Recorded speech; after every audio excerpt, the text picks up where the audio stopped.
दर्शन दिलं आणि सांगितलं की ती फास काढ, मरू नको, तुझी एक इच्छा मी पूर्ण करतो.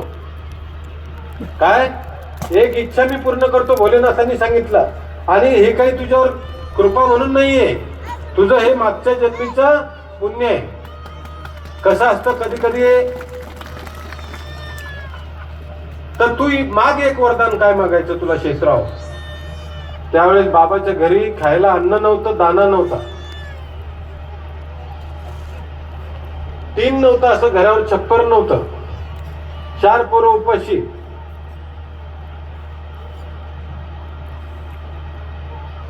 त्यावेळेस बाबांनी काय मागायला पाहिजे होतं? आपण असतो तर काय मागितलं असतं? सोनं नाणं मागितलं असतं, पैसा मागितला असता, धन धान्य मागितलं असतं, मोठा बंगला मागितला असता, गाड्या मागितल्या असत्या. नाही काही तर काहीच नाही सुचलं तर किमान एखादा आकडा तरी मागून घेतला असता की देवा एक चांगला दे आता एक आज. बाबानं काही नाही मागितलं. बाबानं काय मागितलं? देवा मला अशी शक्ती दे की ज्या कारणामुळे मी आज फाशी घ्यायला इथं आलो होतो जंगलात, कुत्रा मला बरं नसतं म्हटलं, आजच्या नंतर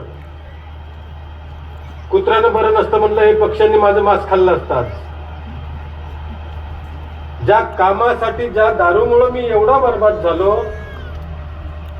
देवा मला ती दारू सोडण्याचा मंत्र दे. बस दारू सोडण्याचा मंत्र.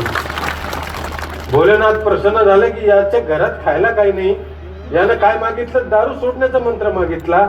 जा शेषराव जा, तुझ्या हातून तुझे मंदिर बांधतील लोक. 2500 मंदिरं झाले आज बाबाची. आणि आजही बाबाची पवित्र शक्ती, त्यांची आत्मशक्ती गावागावामध्ये जिवंत आहे. नाही तर मी कार्य करू शकतो का? नाही करू शकत.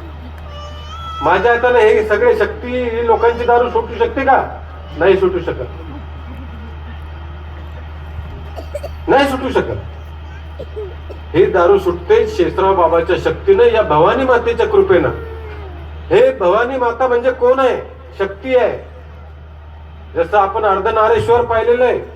अर्धनारेश्वर म्हणजे अर्धा महादेव आणि अर्धी पार्वती, माता पार्वती. आणि या शिवशक्ती मिळून आपण तयार झालेलो आहे. माहिती का? तुमच्या प्रत्येकामध्ये शिव आणि शक्ती, स्त्री आणि पुरुष दोघांचा अंश आहे. आता या सेकंदाला तुमच्यामध्ये शक्ती पण आहे आणि शिव पण आहे. माझ्यामध्ये शक्ती पण आहे आणि शिव पण आहे. ही भवानी माता